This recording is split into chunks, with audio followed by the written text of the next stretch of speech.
breaking down all 28 things from Survivor Season 45, Episode 11. We're talking all things Emily going on a journey, the Austin and Dee showmance, Rue winning immunity, Julie's crazy idol play, and much more. Careful for any spoilers if you haven't seen the episode yet. And yes, we can all agree my eyes looking weird. Let's just carry on. And make sure to stick around as we announce last week's giveaway winner. If you want to enter next week's giveaway, make sure to subscribe to the channel, like the video, and comment down below who you think is gonna make the final 5. Let's get started with number 28, previously on Survivor. Yes, that's right, it feels good. All season we've had the previously on Survivor segment return. It especially feels good with moments like this when we have an overcomplicated previous episode. Big highlights include Austin gave Julie the idol, Emily made a dumb move, and Bruce was voted out. And we gotta remember, it was a crazy move. He was voted out with an idol in his pocket. The tribe's spoken. Yes, sir. Time for you to go. Number 27, after Tribal. Feels bad for Bruce, who was just voted out with an idol in his pocket, and all the players were celebrating him being voted out. Ultimately, the Katurah versus Bruce battle has officially come to an end, and now I'm hoping for the rest of the season we have a real Katurah storyline to focus on. Number 26, Emily's plan. It's gonna be a hot take early on in the video, but I'm against Emily telling everyone that it was her move right after Tribal Council. You should always save this for the final Tribal Council, blowing everyone's mind in the process. But on top of that, it completely raises Emily's threat level and throws Julie under the bus. Number 25, the Reba 4. We saw this coming for most of the season of the Red Alliance of Austin, Dee, Julie, and Drew all in control of the game. Most likely at this point, they're all gonna make the finale and one of them's gonna win the game. Number 24, Survivor Showmans. Alright, here's the deal. Leave a comment down below if you buy it or not, if you think this showmance between Austin and Dee is real. I'm not perfect. On occasion, I will get things wrong. And famously, last season, I didn't buy the Franny and Matt showmance, and now they're fully dating. I cringed a little bit when Austin brought up Survivor All-Stars. The Survivor specialists fully agree. Let's just roll the clip. One of my favorite moments on Survivor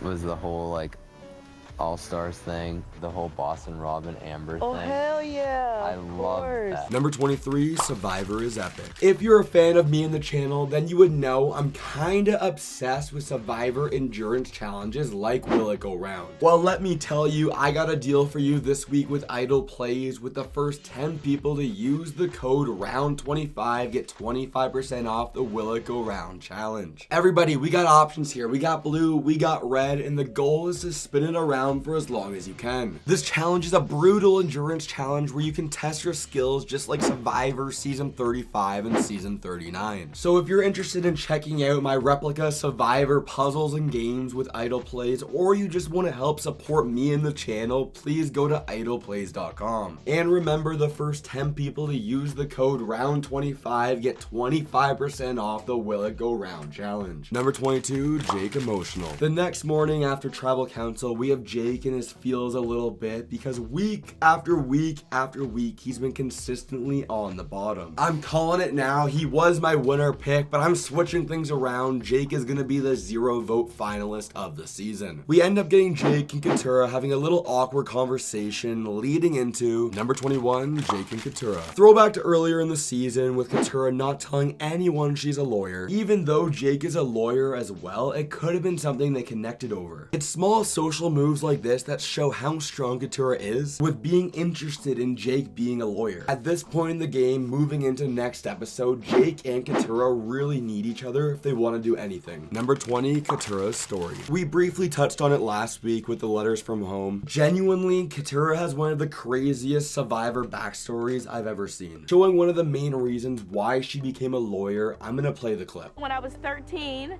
they told me the leader decided that, you're gonna be his next wife.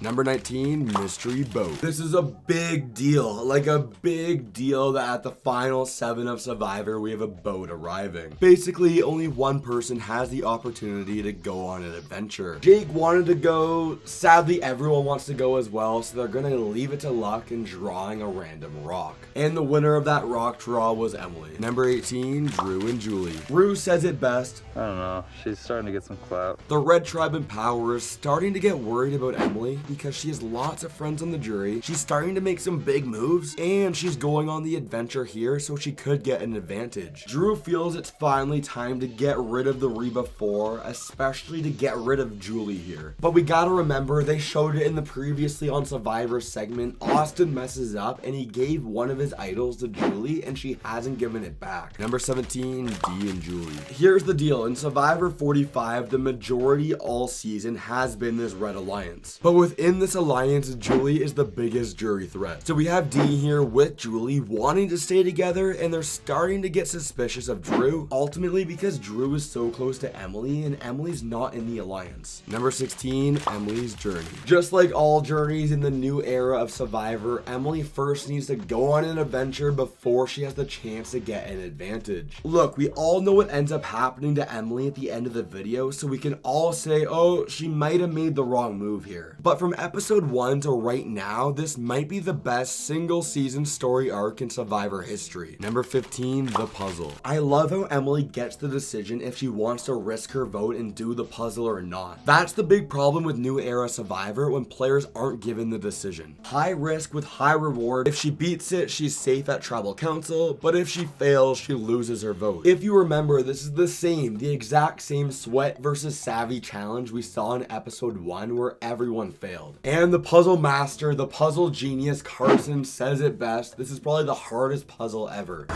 got like 20 seconds. And neither tribe is getting this, I'm gonna tell you that right now.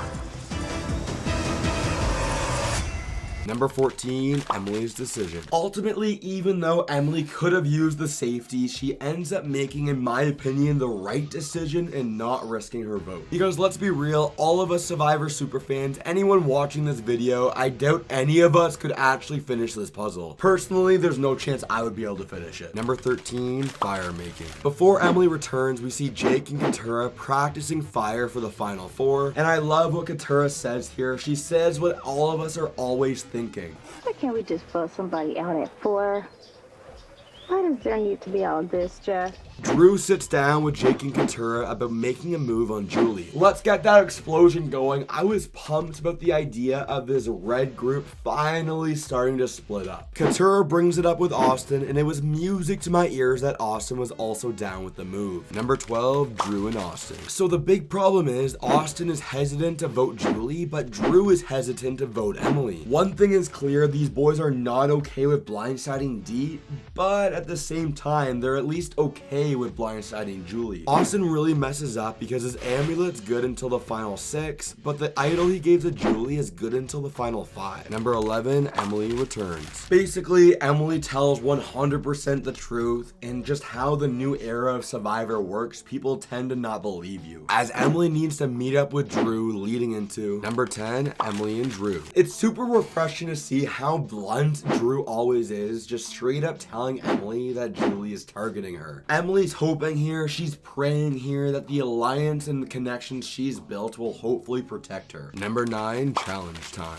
Once again, immunity is back up for grabs, where the players are attached to a rope, untangle it through a series of obstacles, throw some sandbags at blocks, and use the blocks to solve a puzzle. In addition, they're also playing for reward for a do-it-yourself barbecue back at camp. Number 8, the challenge. It's a funny concept of people needing to have enough rope to get through all the obstacles, but like Jake, we have some players that aren't able to get all the way through. Such a weird word puzzle with the word they're trying to solve being over an arch. Ultimately, Austin has a brain fart leading into Drew winning. Number 7, Drew's decision. On the barbecue, Drew gets one person to join him. He says the reasons because of lack of reward, but I think there's also a strategic element to it as well, as he ends up picking Jake. But sneaky Jeff Probst gives him one more choice and he picks Austin as well. Number 6, boys versus girls. Similar to last week on reward, we got a boys trip and a girls trip. Where on the girls trip, this was awkward with tons of small talk, as they're all actually plotting against each other, so they end up throwing Jake out as an easy name and chat about how cool Survivor buffs are. But on the other side of things, for the boys trip, once again the boys are making weird noises, eating food. Drew tries to build a connection with Jake, as both Jake and Drew want Julie to go home, but Austin is still holding back, leading into Number 5, group together. Austin really does not want to betray D, and in a one-on-one conversation, D goes first and says it's probably Emily going home, and I really think Austin messes up and tells D it's actually Julie. The problem is Austin didn't need to tell D here the plan was Julie for Julie to be able to go home. Number 4, D tells Julie. I really thought a red player was finally going to be going home, but D tells Julie she's the biggest threat, getting Julie pissed off, leading into a moment I love to see, also proving that D always gets her way. Number 3, Julie makes a move. Ultimately, I think the reason this plan doesn't work out is the fault of New Era Survivor being far too rushed with 26 days. With Julie coming to the minority with the possibility of making a move, but nobody bites. Number 2, Tribal Council. I feel like I say it far too often, but I don't know what it is about Tribal Council. We just need to mix things up. At this point in Survivor 45, the game is so meta, all the players are always playing each other, that at Tribal Council, they're literally saying nothing at all. We do get a big explosive idol play from Julie, playing Austin's idol, leading into number 1, Emily voted out. And with that, one of the best characters in Survivor history was voted out. Anyways, congratulations, Eric. You're this week's giveaway winner. I'll announce a new winner next week, and click right here to check out idol plays and all my replica Survivor puzzles and games.